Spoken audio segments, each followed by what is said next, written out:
তাহলে action movie হবে। রাজ চক্রবর্তী সুভাষটা জিতকে নিয়ে অ্যাকশন মুভি বানাবেন এবং এটা পুরোপুরি আমরা আপডেট জেনে গিয়েছি যে রাজ চক্রবর্তী একজন ভালো পরিচালক যেখানে আছে সেখানে অ্যাকশন মুভি হবে না সেটা কখনো হয় না। তো হাই ফ্রেন্ডস, আশা করি সবাই ভালো আছো। তো সাথে আছে আমি আরিফুল ইসলাম। তো আমাদের ইউটিউব চ্যানেল নতুন হয়ে থাকলে চ্যানেলটা সাবস্ক্রাইব করে দিও। তো আমরা কিন্তু অনেকে ভেবেছিলাম যে সুপারস্টার জিৎ এবং পরিচালক রাজ চক্রবর্তী কবে ফিরবেন, আর কি দেখা হবে না বা নতুন ফ্রেমে কিন্তু দেখা হবে না। তো আমরা কিন্তু এটা নিয়ে কিন্তু অনেক ইন্টারভিউতে কথা বলতে দেখেছি যে সুপারস্টার জিৎ এবং দেবকে নিয়ে রাজ চক্রবর্তী কখন মুভি বানাবে। তো এটা নিয়ে কিন্তু তিনি অনেক ইন্টারভিউতে কথা বলেছেন। তো তিনি বলেছেন যে খুব শীঘ্রই আসবে। তো এখন কিন্তু আসতে চলেছেন। তো সুভাষটা জিৎকে নিয়ে কিন্তু রাজ চক্রবর্তী কিন্তু অ্যাকশন মুভি বানাবেন এবং অ্যাকশন মুভিতে ফিরতে চলেছেন আমাদের প্রিয় সুভাষটা জিৎ। তো আমরা সকলে জানি যে রাজ চক্রবর্তী সুভাষটা জিৎকে নিয়ে অনেক মুভি করেছেন। তো 2-3টার মতো মুভি করেছেন, শেষ থেকে শুরু, শত্রু এবং অভিমান এবং দুই পৃথিবী। তো 4টি মুভি কিন্তু করেছেন। তো এই 4টি মুভি কিন্তু সুপার ডুপার হিট হলেও কিন্তু বেশি দুই পৃথিবী তোমরা অলরেডি জানো যে এটি ভালো রেসপন্স পেয়েছে এবং সুপার ডুপার হিট হয়েছে এবং শত্রু মুভি অল টাইম কিন্তু ব্লকবাস্টার এবং শেষ থেকে শুরু বাজেট থাকলেও কিন্তু এই মুভিটি বেশি ইনকাম করতে পারে না এবং অভিমান একটি ভালো মোটামুটি ইনকাম করেছে। তো এখন সেটি হচ্ছে সুভাষটা জিতকে নিয়ে কিন্তু রাজ চক্রবর্তী অ্যাকশন মুভি বানাবে। তো এটাই কিন্তু সব থেকে কিন্তু বেশি ভোট পড়েছে। তো সবাই বলছে যে অ্যাকশন মুভি বানাতে হবে এবং অ্যাকশন মুভি ফিরছে। তো এটা আমি দেখেছি সব থেকে বেশি হাইপ পেয়েছে, কারণ সুভাষটা জিতকে এখন রাজ চক্রবর্তী জানেন যে কোন ধরনের মুভি তাকে নিয়ে আসলে কীরকম রেসপন্স পাবে এবং দর্শকরা কীরকম ভালোবাসবে। এটা শুধু একমাত্র সুভাষটার জিতই নয়, পরিচালক রাজ চক্রবর্তী জানেন।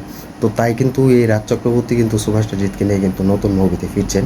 এটা আমি সম্ভাবনা জানি যে তিনি অ্যাকশন মুভি ছাড়া সুভাষটা জিতকে কিন্তু কোনো নতুন মুভিতে প্রেজেন্ট করবেন না। এটা আমি সবসময় জানি বা এখনও বলছি, কারণ শত্রু মুভি কিন্তু সেই সময় কিন্তু অ্যাকশন একটি ড্রামা থাকলেও কিন্তু মোটামুটি কিন্তু ফাইটিংগুলো কিন্তু জাস্ট দেখার মতো ছিল, জাস্ট ফাটিয়ে দিয়েছিল সুভাষটা জিৎ। তো সেখানে কিন্তু এই রাজ চক্রবর্তী জিতকে কিন্তু খুব ভালোভাবে একজন আইপিএস সৎ পুলিশ অফিসার হিসেবে কিন্তু প্রেজেন্ট করেছেন। তো এখন যদি এই নতুন মুভিতে যদি অ্যাকশন ভরপুর থাকে তাহলে এটা রাজ চক্রবর্তী নিশ্চয়ই জানে যে সুভাষটা জিতকে কীভাবে একটি অ্যাকশন ভরপুর মুভিতে প্রেজেন্ট করা হয় এবং করতে হবে। এটা একমাত্র সুভাষটার জিতের এক নতুন মুভিতে রাজ চক্রবর্তী প্রেজেন্ট করবেন, এটা আমি আশাবাদী। কারণ অ্যাকশনই মুভি হবে, কারণ সুভাষটা জিতকে এখন বর্তমানে সবাই টলিউড সুভাষটা জিতকে কিন্তু পুরো অ্যাকশন মুভি দেখতে চায় বা অ্যাকশন ট্রেলার হিসাবে কিন্তু সবাই দেখতে চায়। তো কমেডি মুভি হিসাবে থাকলেও কিন্তু এখন কেউ সেটা চাইছে না। তো সবাই কিন্তু এখন অ্যাকশন মুভি দেখতে চায় সুভাষটা জিতকে।